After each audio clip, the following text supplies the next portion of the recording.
औरतों को तो बिल्कुल नहीं समझेगी मैं मान गई। ये तो कोई तुक ही नहीं बनता, ये तो कोई इधर भी फजूल लगाए हुए हैं पागल वैसे क्या है ये। तालीम पे पहले तो आओ तो देखो मलाला यूसुफजई से आज भी दुश्मनी रखने वाले कितने हैं जो तालीम की बात करती थी।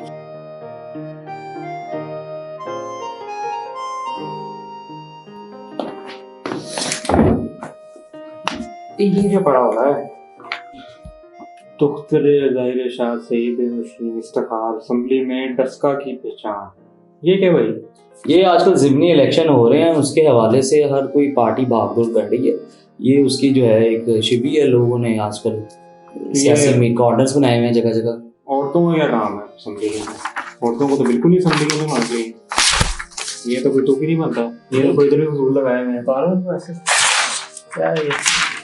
औरतों को तो भाई आर्टिकल हमारा तो 34 ये कहता है कि औरतों की हर स्फीयर ऑफ लाइफ में पार्टिसिपेशन होनी चाहिए। औरतों का क्यों, किस वजह से? इनका सियासी मामलात में क्या काम? सियासी मामलात में इनका काम इस तरह है। पहले बात तो ये है कि हम चलते किसके साथ हैं, हम तो अपने कॉन्स्टिट्यूशन के साथ चलते हैं और वो उसका आर्टिकल 34 ये कहता है कि औरत को हक है कि वो हर किस्म की जिंदगी के जो भी स्फीयर ऑफ लाइफ है, प्राइवेट पॉलिटिकल, उसमें हिस्सा ले।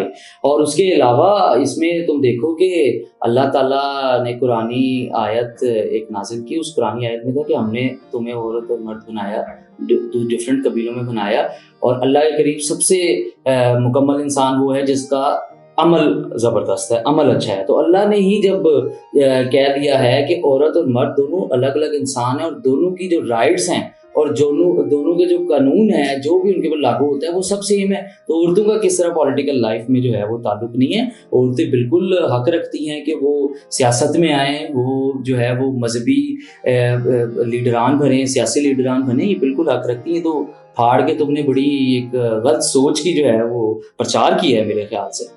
पाकिस्तान का आइन तो इस बात की बिल्कुल इजाज़त ही नहीं देता।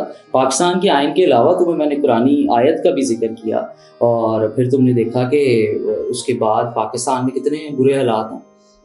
भाई वो ठीक है, बातें राइट्स होने चाहिए। यहाँ पे देखो जितनी तालीम मुझे लगता है पाकिस्तान में औरतों को मिलती है, सारा मामलात हैं औरतों के हवाले से, उतना शायद कहीं और पे कहीं पे भी इस बात में मैं तुमसे डिसएग्री करूंगा। कौन सी तालीम पाकिस्तान में मिलती है?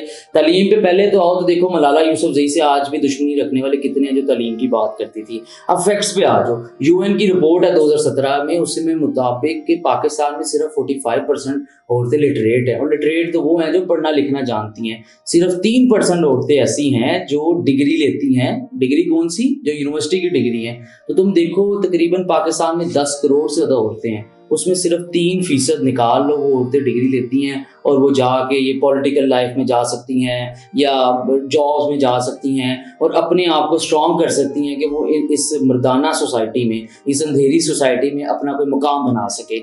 एक फेमिनिस्ट थ्योरिस्ट है, उसके मुताबिक जो ये डिस्क्रिमिनेशन है, जो तकसीम है, जो अदम तवाज़ुन है, उसकी वजह हरगिज़ ये नहीं है कि इन दोनों के दरमियान के बड़ा डिफरेंस था मर्द। उसकी वजह है कि ये दोनों जो हैं वो आपस में, एक तबका बहुत पावरफुल है जो आदमी हैं और जो औरतें हैं वो बहुत पावरलेस हैं। तो ये अगर ताकतवर हो रही हैं इलेक्शनों के जरिए तो ये तो एक अच्छी बात है।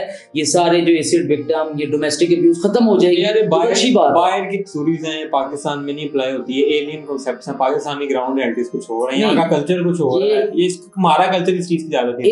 इस बात पे भी पहले तो मैं तुम्हारा यूनिवर्सल ह्यूमन राइट्स और कल्चर रिलेटिविज्म के ऊपर बात करूंगा कि कल्चर तो चेंज होते रहते हैं। इस ग्लोबलाइजेशन की वजह से कल्चर दूसरे कल्चर के साथ जो है इंटरेक्शन की वजह से तब्दील हो रहे हैं, लेकिन यूनिवर्सल राइट जो है वो ह्यूमन राइट सेम है। और यूनिवर्सल ह्यूमन राइट कोई वेस्ट का कॉन्सेप्ट नहीं है और वुमेन राइट्स की वेस्ट का कॉन्सेप्ट नहीं है। ये कॉन्सेप्ट तो 1400 साल पहले हमारा मजहब इस्लाम दे गया है। तुम देखो कि हज़रत आयशा जो थी, हज़रत आयशा रज़ियल्लाहु ताला अन्हा, वो जो थी वो हिस्ट्री में भी कमान रखती थी, वो जो है वो मेडिसिन में भी कमान रखती थी और पॉलिटिकल लाइफ भी थी उनकी एक। उसके बाद आगे आ जाएं तो हमने ये देखा कि खैज़रून जो थी अब्बासी सल्तनत में, वो 8वीं सेंचुरी के अंदर सल्तनत चला रही थी। उसके बाद जाओ आगे फातिमिया किंगडम आती है, तो यमन की जो सल्तनत चला रही थी वो अस्मा बिनते साहिब थी।